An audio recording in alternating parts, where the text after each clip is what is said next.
آخرت ہم سامنے رکھیں گے تو سب کچھ سمجھ آ جائے گی، آخرت طرف توجہ نہ جائے تو حضور پاک صلی اللہ علیہ وسلم نے اس کا بھی حل بتایا، فرمایا اذکروا حازم اللذات، پھر لذت کو توڑنے والی چیز کو یاد کر لو۔ فرمایا رسول اللہ وہ کیا ہے؟ فرمایا وہ موت ہے، دنیا سے جانا ہے، ایک دفعہ مر جانا ہے، اپنے سامنے وہ رکھ لو۔ حضرت عمر جب خلیفہ بنے نا تو مشورے میں سب کو بٹھایا کہ میرے سامنے ایک لفظ ایسا لکھا ہوا ہو، جب میں فیصلے کے لیے بیٹھوں اس کو دیکھوں تو میں نا انصافی نہ کر سکوں، شیطان مجھے ورغلانے کی کوشش کرے تو میں اس کی بات نہ مان سکوں، میں اللہ کے لیے فیصلہ کروں، تو کیا لکھوں؟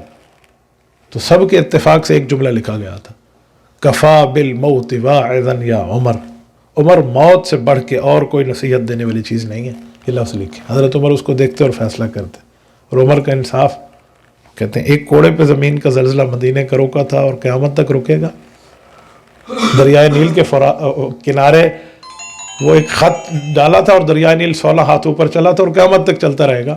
حرا کی آگ بجھ گئی تھی حضرت عمر کی ایک چادر پہ جو تمیم داری رن کو دی تھی، اور حضرت ساریہ بن زنیم رضی اللہ تعالیٰ عنہ کے تک آوازیں رب نے پہنچوا دی تھیں۔ تو یہ حضرت عمر ہے، سامنے لفظ لکھا ہے موت سے بڑھ کے، تو ہمیں موت کو یاد کر لینا چاہیے کہ مر جانا ہے۔